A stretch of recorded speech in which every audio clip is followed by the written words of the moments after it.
기도했으면 좋겠는데요. 주님, 우리 삶 속에 이미 주신 감사의 이유들을 보게 하시고 그 감사로 살아갈 수 있도록 인도하여 주시옵소서. 지난 길에도 또 오늘에도 앞으로의 걸음에도 날마다 감사가 흐르는 삶으로 주님께 거하는 우리 될 수 있도록 인도하여 주시옵소서. 함께 기도하겠습니다.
우리 이 시간에 함께 기쁨으로 고백했으면 좋겠습니다. 함께 노래하겠습니다.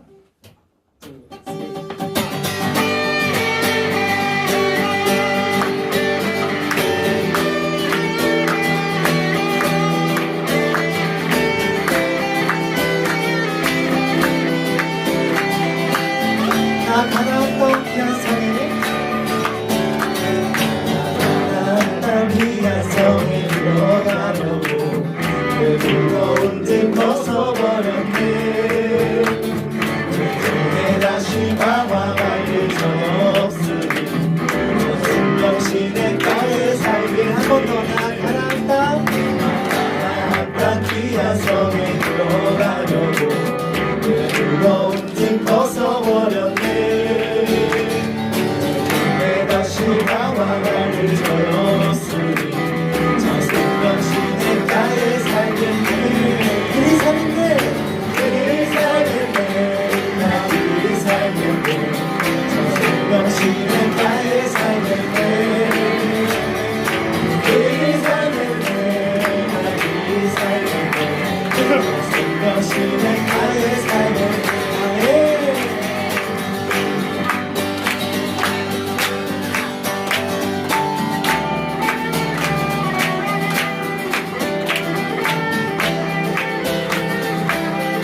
우리 2절 고백하겠습니다. 그 불과 구름 기둥으로 불과 구름 기둥으로 인도하시니 나가는 길이 형통하겠네. 그 요단강을 내가 지금 건너후에는 저 생명신의 나의 한 번 더요. 그 불과 구름 기둥으로 인도하시니 나가는 길이 형통해.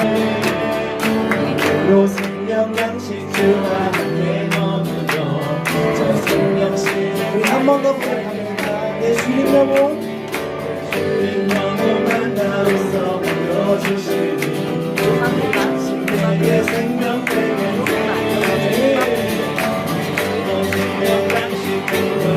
저 생명신을 나의 살겠네. 나의 삶에 길이 살겠네. 길이 살겠네. 나 길이 살겠네. 저 생명신의 나의 살겠네. 길이 살겠네. 나 길이 살겠네. 저 생명신의 나의 살겠네. 길이 살겠네. 길이 살겠네. 나 길이 살겠네.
살겠네.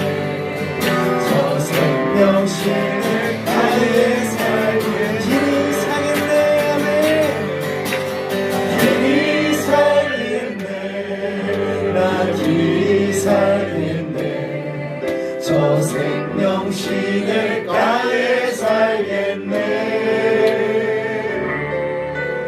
길이 살겠네. 나 길이 살겠네. 저 생명신의 가에 살겠네. 나만 알고 주의 생명의 시대까지 사는 데 소망합니다. 할렐루야. 네.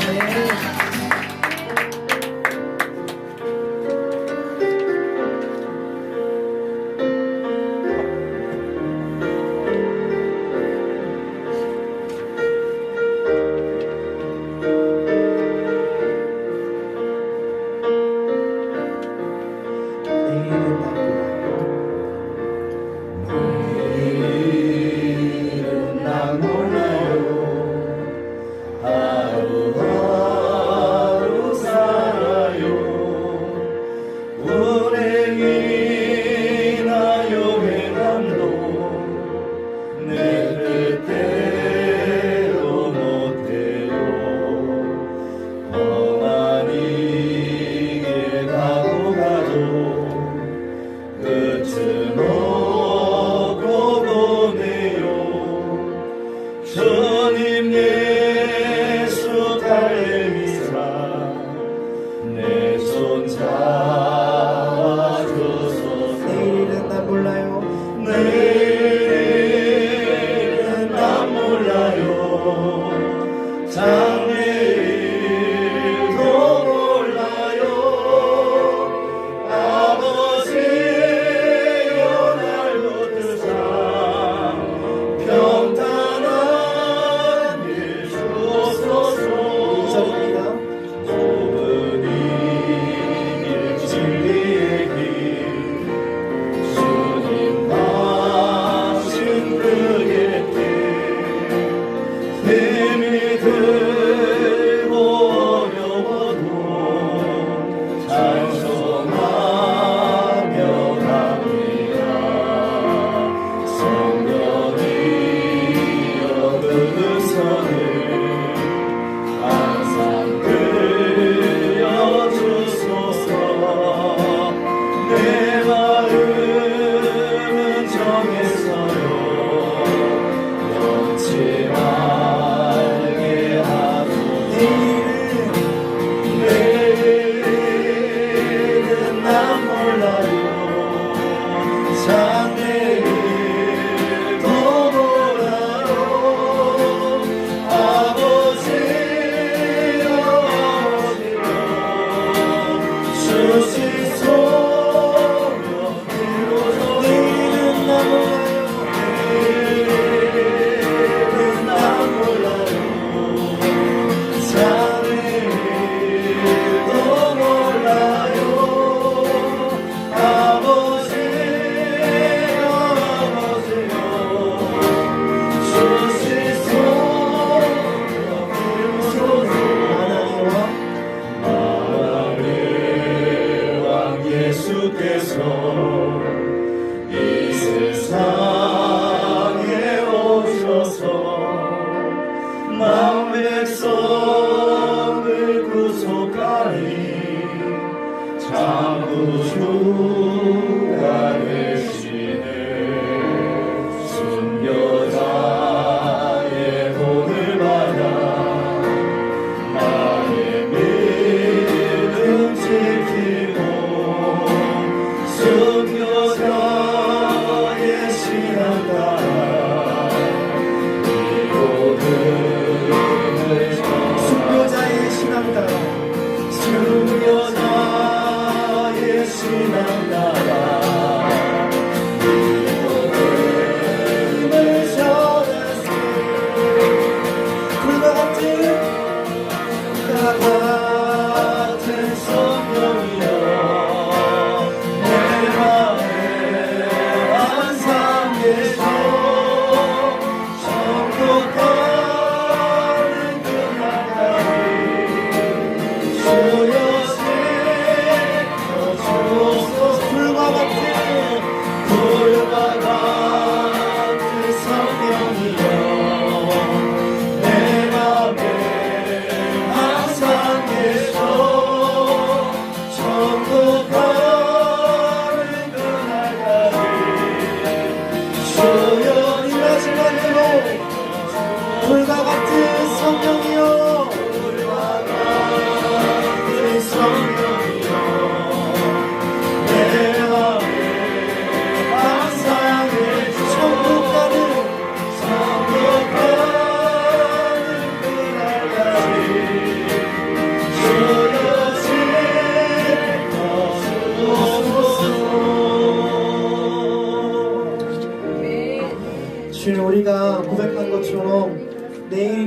않고 마음이 흔들릴 때가 있지만 우리를 가장 잘 아시는 주님께 우리의 삶을 맡겨드리기 원합니다. 앞날을 알 수 없어도 인도하시는 주님을 신뢰하며 걷게 하시고 내 힘이 아니라 주님 주시는 평안함을 우리가 함께 거할 수 있도록 인도하여 주시옵소서. 함께 기도하시겠습니다.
이 시간에는 예심교회 담임 목사님이신 오상훈 목사님 대표 기도 해주시겠습니다.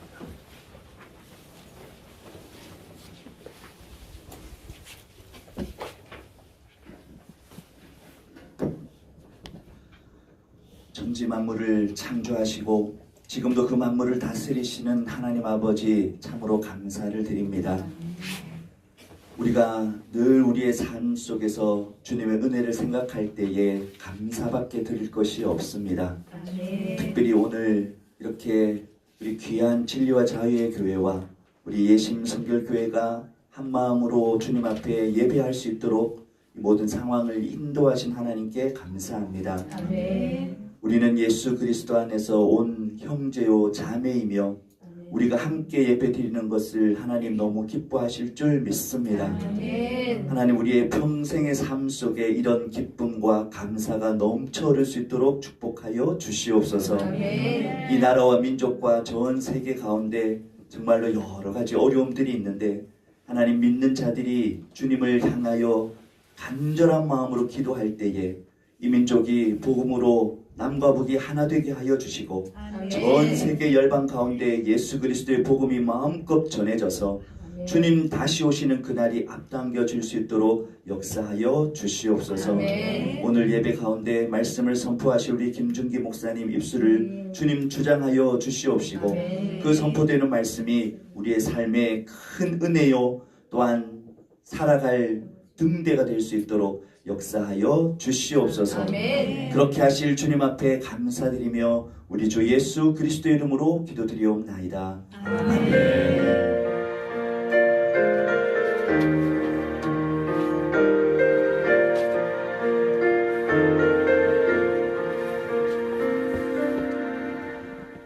감사합니다. 오늘 우리에게 주시는 하나님의 말씀은 고린도전서 1장 1절에서 4절 말씀입니다. 고린도전서 1장 1절에서 4절 진리와 자유에게 권영원 사모 봉독해 주시겠습니다.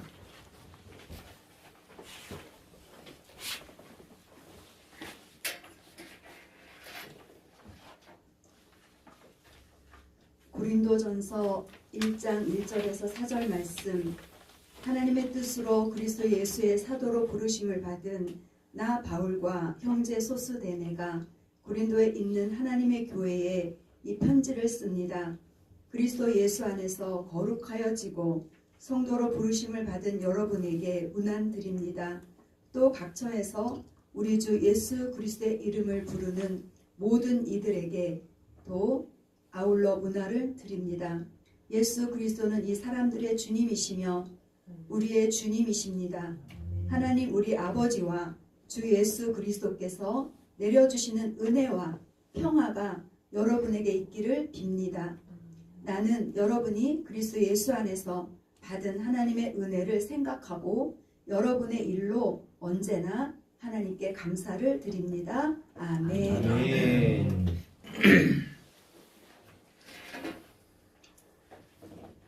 감사합니다.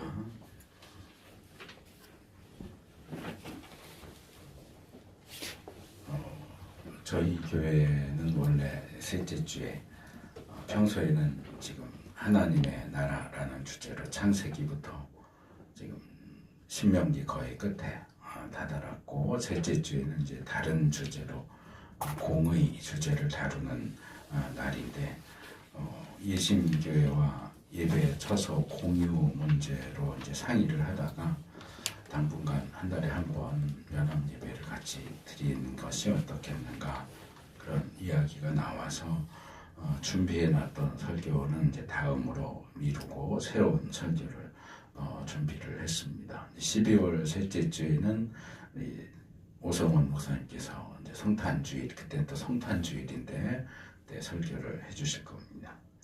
오늘 진리와 자유의 교회 그리고 예심교회가 연합 예배를 드리는 날이기도 하고, 또 교회 절기상으로는 추수감사절이기도 합니다. 그래서 교회의 연합이라고 하는 측면과, 그리고 추수감사하고는 좀 거리가 있지만 감사라고 하는 요 두 주제를 같이 다루면 좋겠다 하는 생각이 들어서 지금 봉독해 주신 고린도전서 1장 1절에서 4절 말씀을 본문으로 선택을 했습니다. 1절에 나와 있는 것처럼 이 고린도전서는 바울과 소스데네라고 하는 사람이 고린도 교회와 성도들에게 쓴 편지입니다. 그리고 2절에서 4절은 이 편지 서두에 나오는 인사말입니다. 그래서 2절에 들어가면 바울이 자기 편지를 받는 사람들에게 이제 이 표현이 계속 반복됩니다. 편지를 씁니다. 문안드립니다. 또 문안드립니다. 그렇게 이야기하면서 특별히 자기 편지를 받는 고린도 교회와 성도에게 초점을 맞춥니다. 이 부분이 이제 네 부분으로 되어 있는데, 2절이 네 부분으로 나눠지는데 그 중에 4분의 3이 이 문안 인사를 받는 대상, 교회와 성도에 대한 뭐라 그럴까, 설명, 정체를 규명해주는 그런 내용입니다. 그래서 먼저 바울은 고린도에 있는 하나님의 교회라고 하는 말을 합니다.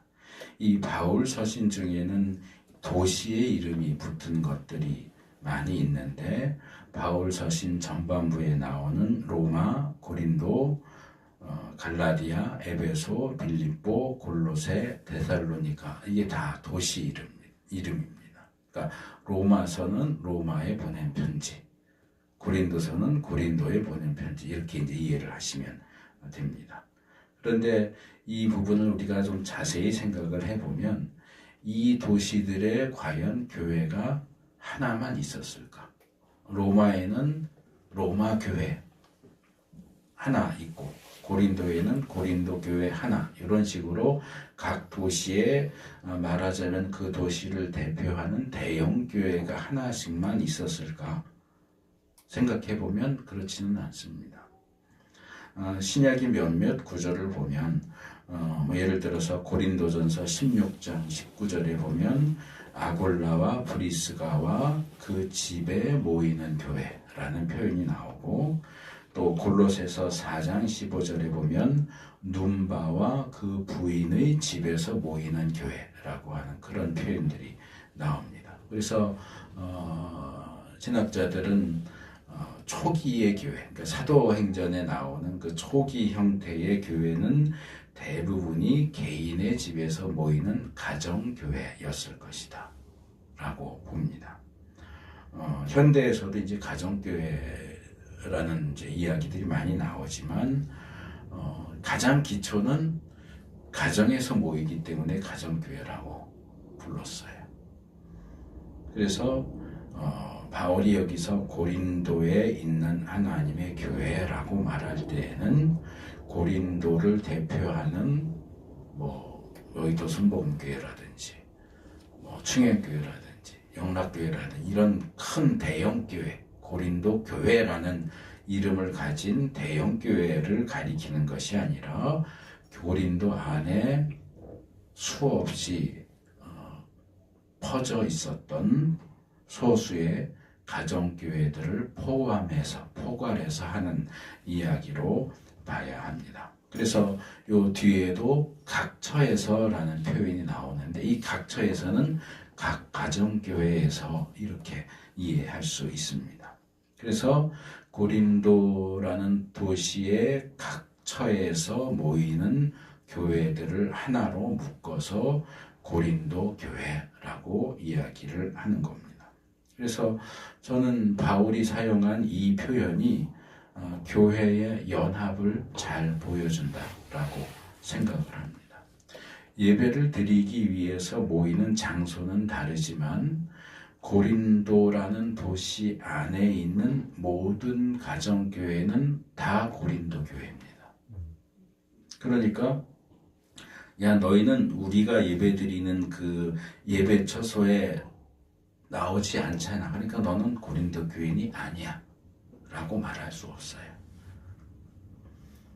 여기서 모이는 가정교회도 고린도 교회고 저기서 모이는 가정교회도 고린도 교회예요. 모든 교회가 모이는 장소가 다르고 모이는 구성원이 달라도 고린도라는 도시 안에서 모여서 예배를 드린다면 그 모든 교회들이 고린도 교회입니다. 그렇기 때문에 그 가정교회들이 서로를 배척하지 않았을 거라고 생각을 합니다. 그렇게 생각하는 근거가 있습니다. 우리가 일반적으로 에베소, 아까도 제가 예를 든 편지 중에 에베소서가 있죠. 에베소 교회에 보낸 편지라고 알고 있는 에베소서라는 편지는 초기 사본을 보면 에베소라는 단어가 나오지 않아요. 그러니까 에베소에 사는 성도들에게 편지를 보냅니다. 그렇게 되어 있는데 원래는 에베소에 사는 이라는 말이 없다는 얘기예요. 그러면 이 편지를 어디에 보낸 걸까? 그리고 어디에 보냈는지 나오질 않는데 왜 현재 우리는 그 편지를 에베소서라고 알고 있을까?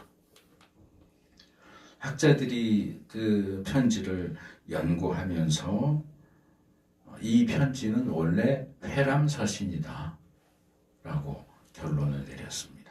우리가 회람서신이라는 용어는 거의 사용을 하지 않죠. 회람서신이라는 말은 쉽게 말하면 여러 교회가 돌려보도록 회람하도록, 이게 한문 표현이에요. 회람하도록 하기 위한 목적으로 쓴 편지를 회람서신이라고 얘기를 해요. 그래서 이 에베소서나 골로새서, 갈라디아서 같은 편지들도 원래는 회람서신이었을 것이다 라고 추측을 하는데, 특별히 바울이 골로새서 4장 26절에서 이런 말을 합니다. 여러분이 이 편지는 골로새서죠. 여러분이 이 편지를 읽은 다음에는 라오디게아 교회에서도 읽을 수 있게 하고 넘겨주라는 얘기예요. 뭐 복사해서 주든지 원본을 주든지 넘겨주고 라오디게아 교회에서 오는 편지도 읽으십시오. 신약 성경이 라오디게아서는 없죠. 그것은 아마 분실된 것 같아요. 그러니까 바울이 골로새 교회에도 편지를 쓰고 라오디게아 교회에도 편지를 썼는데 너희들 이거 다 읽고 서로 돌려봐. 이게 회람서신이라는 얘기예요. 그러니까 에베소서도 이렇게 돌려보게 할 목적으로 쓴 편지인데 여러 가지 거기 나오는 내용들을 종합해 보면 주된 대상이 아마 에베소일 것이다 라고 생각을 했기 때문에 에베소서라는 이름을 붙인 거예요. 그렇다면 이렇게 서로 다른 곳에 있는 다른 도시의 교회들과도 바울의 편지를 서로 돌려 읽었다면 같은 교회, 같은 도시 안에 있는 다른 가정교회와는 편지를 돌려 읽지 않았을까요? 이건 우리가 자연스럽게 생각할 수 있는 거예요. 다른 도시와도 편지를 돌려 읽었는데 옆 동네에 있는 다른 교회에는 편지를 돌려 읽지 않는다. 이거는 말이 안 되는 얘기예요.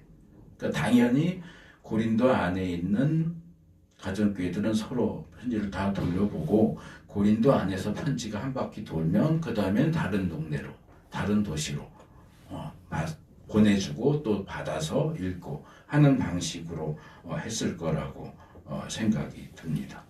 그래서 같은 지역에 있는 다른 교회들 또는 다른 지역에 있는 교회들, 심지어는 다른 나라에 있는 교회들까지도 그 교회들이 정통적이고 사도적인 신앙을 고백한다면, 그러니까 이단이나 사이비가 아니라면 마땅히 그리스도 안에서 형제 자매로 인정하고 교류할 수 있어야 한다 하는 겁니다.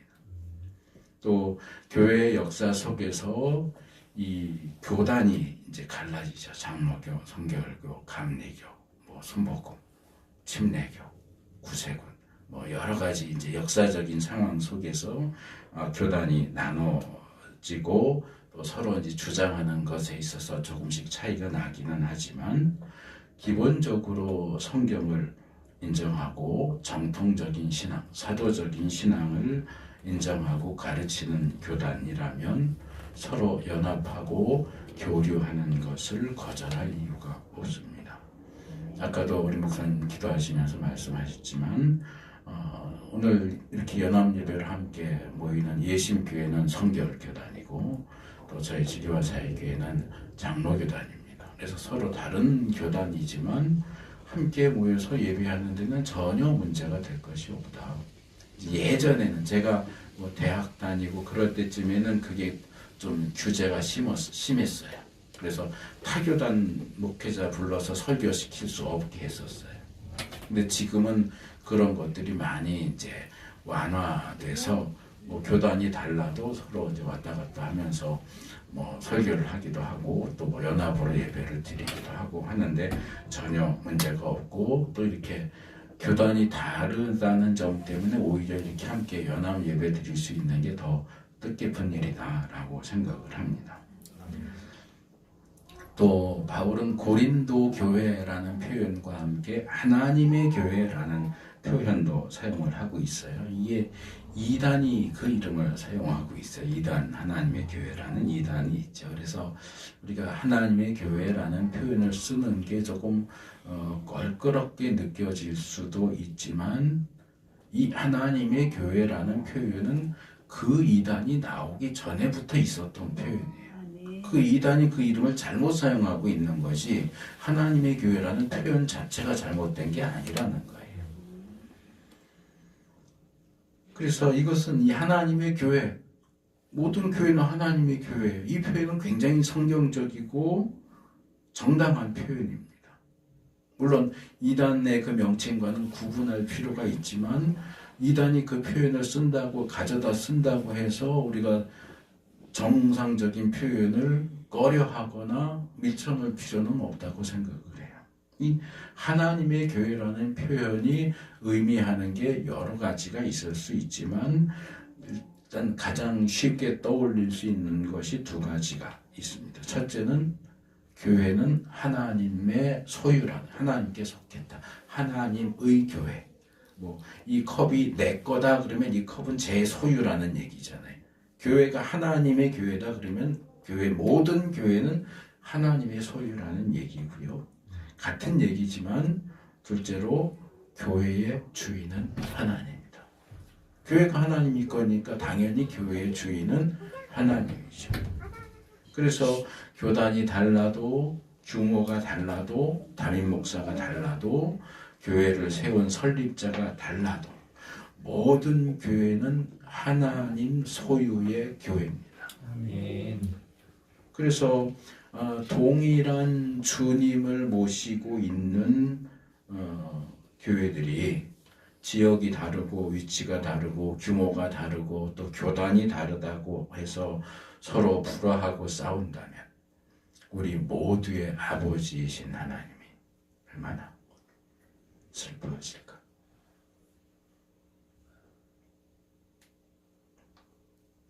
큰 교회가 상대방이 작은 교회라고 해서 멸시하고 불이익을 주고 버스 돌려서 다 자기 교회로 끌어모으고 그런 일들을 하는 걸 하나님 기뻐하시지 않아요. 도와야죠. 우리 교회보다 작으면 도와야죠. 아멘. 그걸 망가뜨리고 거기 있는 그 소수 모이는 사람까지도 자기네 교회를 끌어오려고 수를 쓰면 얼마나 아버지 하나님의 마음을 아프게 하는 짓입니까? 그래서 오늘 이렇게 두 교회가 연합해서 예배하는 모습이 하나님 앞에 참 기뻐하실 만한 모습이다 라고 생각합니다. 둘째로는 성도가 누구냐 하는 겁니다. 교회에 대해서는 그냥 간단하게 말했어요. 고린도에 있는 하나님의 교회. 근데 거기에 대해서는 성도에 대해서는 좀 길게 얘기를 합니다. 첫째로는 그리스도 예수 안에서 거룩하여지고 성도로 부르심을 받은 여러분, 이렇게 길게 얘기를 해요. 이제 그리스도 예수 안에서 거룩해졌다, 성도로 부르심을 받았다, 이렇게 둘로 나눌 수 있을 것 같지만 사실은 같은 내용이에요. 핵심적인 내용만 보면 성도는 과연 어떤 사람이냐? 그리스도 예수 안에 있는 사람. 그리스도 예수 안에 있기 때문에 거룩한 사람. 그래서 거룩한 무리. 성도가 한문 표현으로 거룩할 성자에다 무리 도자예요. 거룩한 무리가 성도예요. 우린 그냥 교회 나오는 사람을 습관적으로 성도님 부르지만 그 용어 자체가 거룩한 무리예요. 거룩한 사람들. 그리고 성도로 부르심을 받은 사람이 성도입니다. 그래서 성도는 믿음을 통해서 그리스도 예수와 관계를 맺어서 그의 위치가 그분 안으로 위치가 변경된 사람이 성도예요.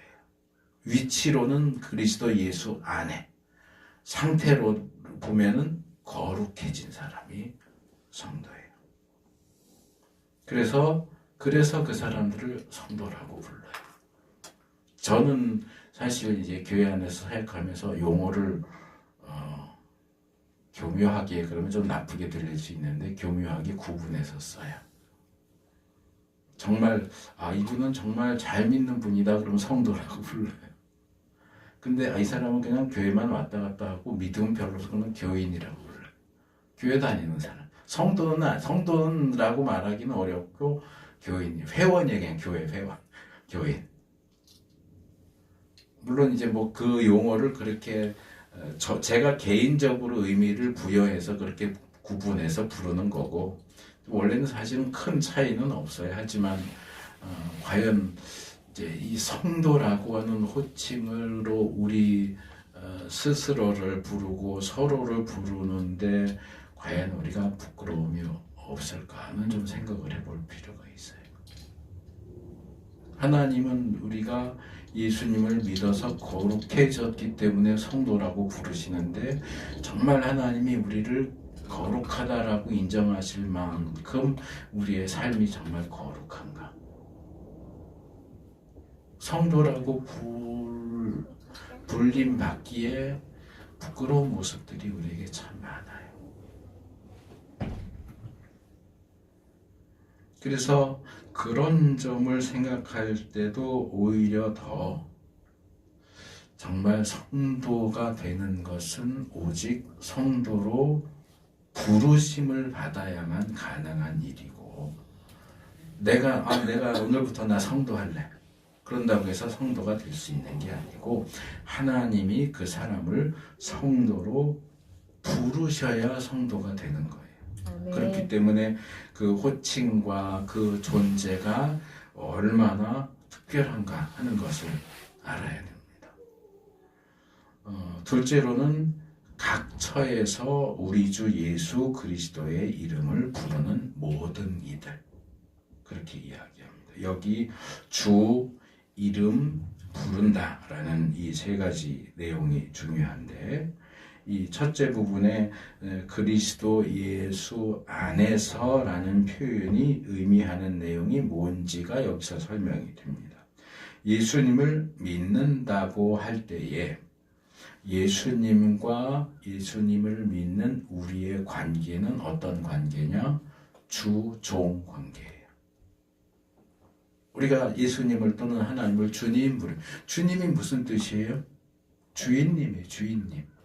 사람으로 치면 주인이고 하나님 예수님은 사람이 아니고 하나님이니까 주님 이렇게 부르는 것이고 우리가 그냥 상식적으로 생각을 하면 주인님이에요. 그럼 우린 누구예요? 종님이죠. 종님 맞아요? 목사님들 중에 내가 하나님의 종님인데 이러는 분이 있는데 그건 웃기는 소리예요. 종은 종놈이고 종년이죠. 종님이 어디 있어요? 예, 하나님이 주인이고 우리는 종이에요. 그런데 가끔가다 우리가 주인 행세를 해요. 그것도 참 우리가 고민해야 할 문제이긴 한데 어쨌든 우리가 종으로서 예수님의 이름을 부른다. 그래서 이름. 이 성경에서 이름이라고 하는 것은 그 이름을 가진 그 대상 자신을 상징하는 표현이에요. 그러니까 예수님의 이름을 부른다는 예수님을 부른다 라는 것과 같은 뜻입니다. 예수님을 어떻게 불러요? 주님이라고 부른다고요. 그리고 이 예수님을 주님으로 부르는 것을 다른 말로 하면 신앙이에요. 예수님을 믿는 거예요. 그래서 예수님을 부른다 또는 예수님의 이름을 부른다는 얘기는 1차적으로는 나는 예수님을 믿습니다 하는 얘기고 더 나아가서 예수님은 나 자신과 나의 소유와 나의 인생의 주인이십니다 라는 고백을 하는 거예요. 그래서 성도는 하나님의 부름을 받은 자이고 동시에 예수님을 부르는 사람이에요. 마치 산에 가서 야호하면 메아리 치듯이 하나님이 우리를 부르시면 우리도 하나님을 부르는 거예요. 그래야 서로 부르고 응답하고 하는 과정 속에서 성도가 되는 결과가 나오는 겁니다. 그래서 2절 끝에 보면 예수 그리스도는 이 사람들의 주님이시며 우리의 주님이십니다 라고 이야기를 해요. 이게 조금 생뚱맞아 보일 수 있지만 저는 이 부분이 교회와 성도의 정체성을 지적하는 핵심적인 내용이다 라고 봅니다. 성도됨의 중심, 핵심, 교회됨의 핵심에 뭐가 있을까? 중심에 뭐가 있을까? 뭐가 교회를 교회되게 하고 성도를 성도되게 하느냐? 바로 예수 그리스도께서 그 믿는 모든 사람들과 그 모든 사람들의 공동체인 교회의 주님이 되신다는 사실이에요. 모든 믿는 사람의 주인, 모든 교회의 주인이 하나님이시다. 그래서 현대 사회에서는 기독교에 대해서 개독교 이런 식으로 멸시 어린 호칭으로 부르기도 하고 심지어는 믿는 사람들 자신도 목사 중에서도 기독교를 그런 식으로 부르는 사람들이 있습니다만은 사실 교회와 성도의 그런 정체성은 현대 사회의 시각과는 달리 얼마나 존귀하고 중요한 것인가 하는 것을 보여줍니다. 이런 성도들이 함께 모여서 교회가 됩니다. 하나님의 은혜와 예수님의 공로로 하나님, 예수님께 소속된 모든 성도는 같은 주님을 모시고 있는 동료이고 같은 아버지 아래에 있는 형제 자매입니다. 따라서 성도가 다른 성도를 배척할 수 없고 교회가 다른 교회를 배척할 수 없으며 오히려 연합된 사랑의 교류를 행하는 것이 마땅합니다. 이제 3절과 4절을 보면 하나님과 성도 그리고 바울과 교회, 이제 성도와 교회 또는 교회와 교회 사이의 관계에 대해서 이야기를 하는데 3절에서 은혜와 평화를 이야기합니다. 하나님 우리 아버지와 주 예수 그리스도께서 내려주시는 은혜와 평화가 여러분에게 있기를 빕니다. 이 은혜와 평화는 하나님 우리 모두의 아버지와 주인이신 예수 그리스도께서 수직적으로 우리에게 내려주시는 선물입니다. 그래서 하나님과 성도 또는 교회 사이의 수직적인 부분을 가리킵니다. 그래서 신약의 인사말에 있어서 은혜라고 하는 것은 이 보통 교회 안에서 뭐 예배 끝나고 이제 목사님하고 인사하면서 뭐 은혜 많이 받았습니다. 이런 식으로 이제 주로 사용되는 것 같아요. 근데 제가 가만히 생각을 해보면 목사님에게 은혜 받았습니다 하는 얘기는 이렇게 풀어보면 오늘 설교가 감동적이었습니다. 오늘 설교가 내 마음에 들었습니다. 뭐 주로 그런 식의 의미인 것 같아요. 그런데 성경이 말하는 은혜는 뭐냐? 값없이 주는 선물이에요. 대가를 받지 않고 그냥 베풀어 주시는 선물. 물질적인 것이든 정신적인 것이든 영적인 것이든 하나님께서 우리에게 무엇이든지 그것을 은혜로 베풀어 주시지 않으면 우리는 살 수가 없어요. 그리고 평화는 이제 구약의 인사말인 샬롬을 가져온 거죠. 이 보통 평화 그러면 이제 소극적인 의미로 전쟁이 없는 상태를 떠올리지만 구약이 얘기하는 샬롬은 더 적극적인 의미예요. 그냥 전쟁이 없는 정도가 아니고 전쟁이든 또는 무엇에 의해서도 저해받지 않는 개인과 공동체의 정신적, 물질적, 육체적 자유와 완전하고 이상적인 충족 상태. 조금 설명이 어렵죠. 간단하게 말하면 최고의 상태, 베스트의 상태를 샬롬이라고 얘기를 하는 거예요. 삶의 모든 영역에 있어서 가장 좋은 상태가 샬롬이에요. 바울은 이런 은혜와 평화가 하나님으로부터 온다. 하나님이 주신다. 그렇게 이야기를 하지만 본문을 자세히 보면 하나님으로부터 내려온다. 내려주신다가 아니고 내려주시기를 빕니다. 그래. 은혜와 평화를 하나님이 내려주시는 것은 사실이지만 바울과 성도 또 성도와 교회 그리고 교회와 교회 사이에서 서로에게 하나님이 상대방에게 은혜와 평화를 내려주시기를 빌어주는 모습을 발견할 수 있어요. 일심교회는 진리와 교회를 위해서 은혜와 평화를 빌어주고 진리와 자유의 교회는 예심교회를 위해서 은혜와 평화를 빌어주고 성도 사이에 서로 간에 은혜와 평화를 빌어줄 수 있는 그런 관계가 될 수 있기를 축복합니다. 마지막 4절에는 감사입니다. 바울이 보다 직접적으로 나는 여러분이 그리스도 예수 안에서 받은 하나님의 은혜를 생각하고 여러분의 일로 언제나 하나님께 감사를 드립니다. 그렇게 얘기해요. 3절에서는 은혜와 평화가 내려지기를 빈다 그랬는데 4절로 넘어오니까 곧바로 여러분이 그리스도 예수 안에서 받은 은혜를 생각한다 그렇게 얘기를 하죠. 그러니까 이 빈다와 받은 은혜를 생각한다 이 사이에 이제 시간적인 간격이 갭이 있죠.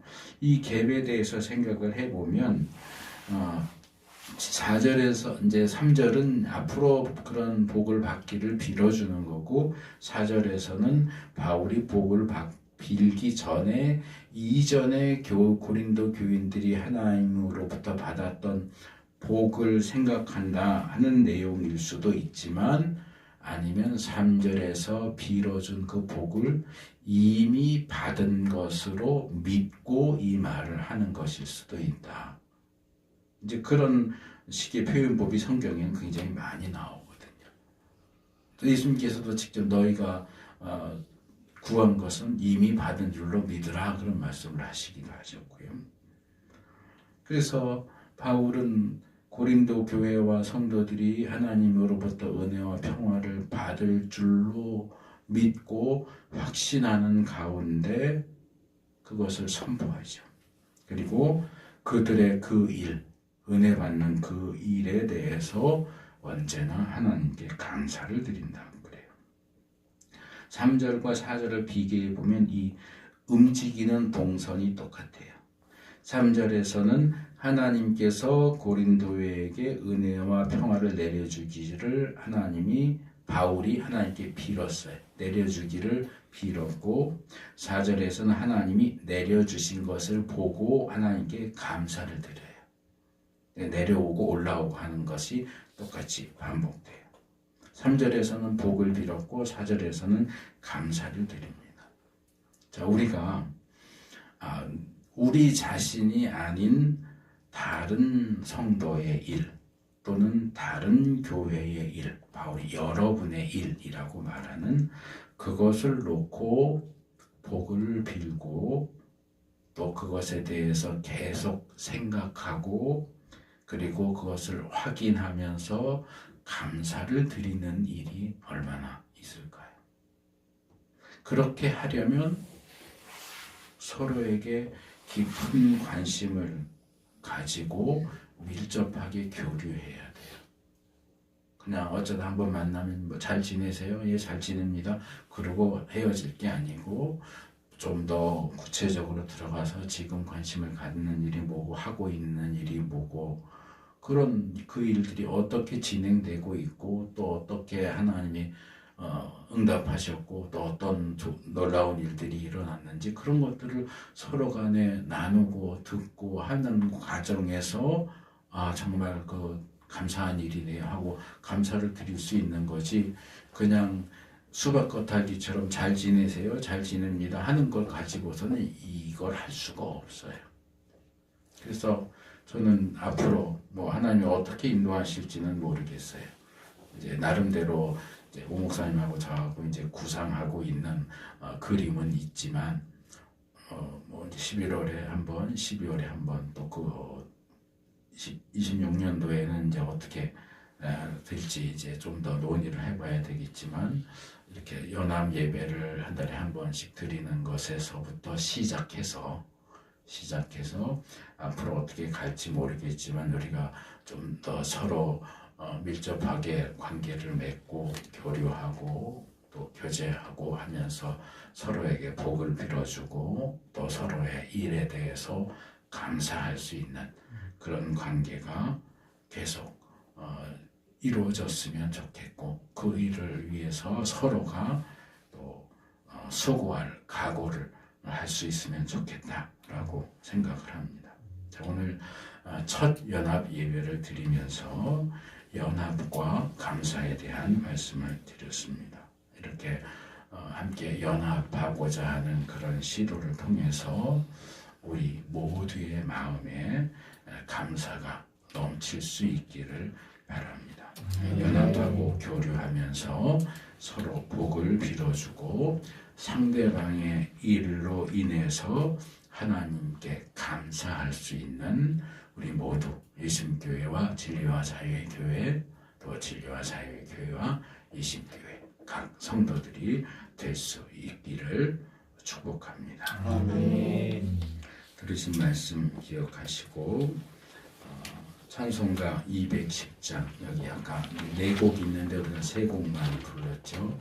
210장 가운데서 2절만 오늘 들은 말씀 기억하시면서 2절 함께 찬송하신 후에 합심해서 기도하겠습니다.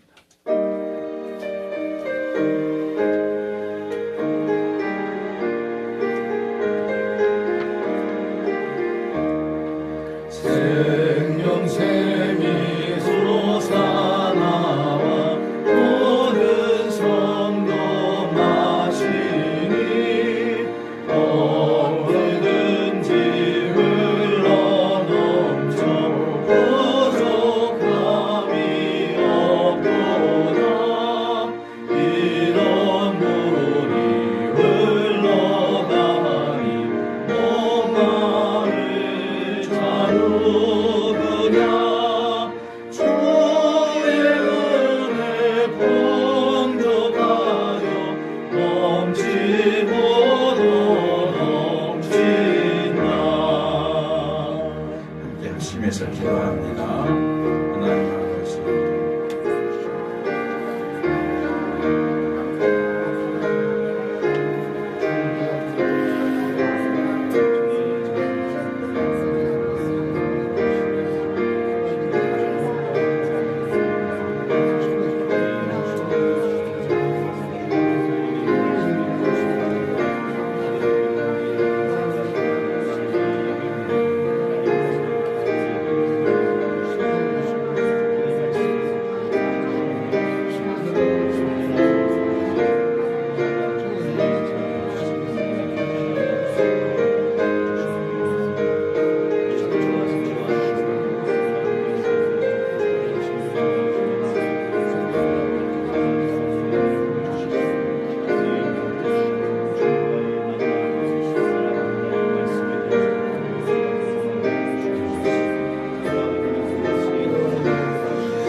주님의 은혜를 감사드립니다.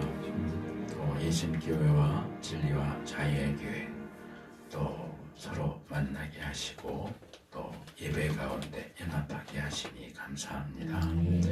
주님의 말씀을 들은 것처럼 교회가 무엇이며 성도가 누구인지 바르게 깨닫고 우리 모두의 주님이시고 우리 모두의 아버지이신 하나님의 마음을 헤아려 서로 간에 사랑하고 또 교류하고 교제하며 복을 빌고 감사할 수 있는 그러한 관계가 이루어질 수 있도록 힘내게 하시고 서로 격려하게 하시고 또 하나님 역사하여 주시기를 원합니다.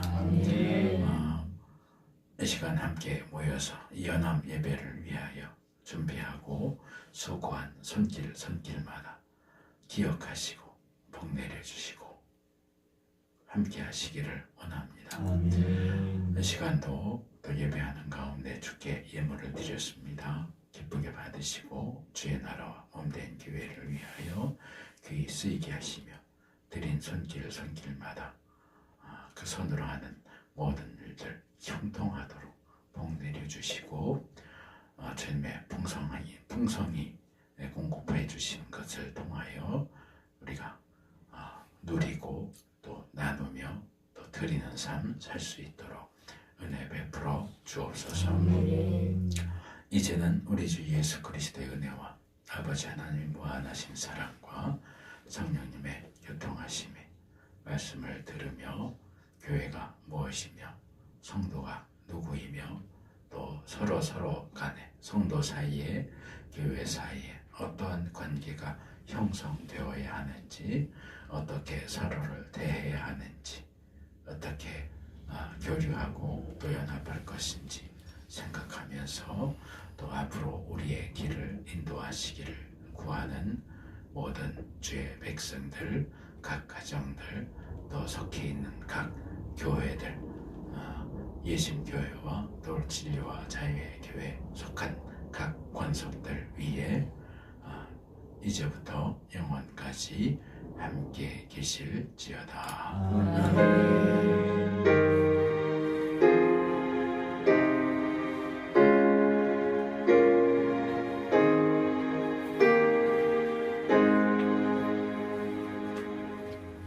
감사합니다. 오늘 예배를 마쳤습니다. 우리 연합 예배를 위해서 수고하신 분들이 많으신데 우리 목사님도 주보랑 다 해오시고 찬양팀도 일찍 와서 연습하시고 평소에 저희는 그런 느낌이 들었어요. 그냥 시냇물 졸졸 흐르는 개울가에 있다가 오늘은 무슨 폭포 앞에 앉은 느낌이었어요. 반주하고 막 우렁차게 찬양하니까 참 감사했습니다. 그리고 또 음식 준비하느라고 수고하고 또 추수감사절이라고 떡도 하는 것 같은데 함께 식사하시고 서로 같은 교인들끼리만 어울리지 마시고 서로 좀 이렇게 같이 섞여서 인사도 하시고 함께 식사하시면 좋겠습니다. 모두들 수고하셨습니다. 감사합니다.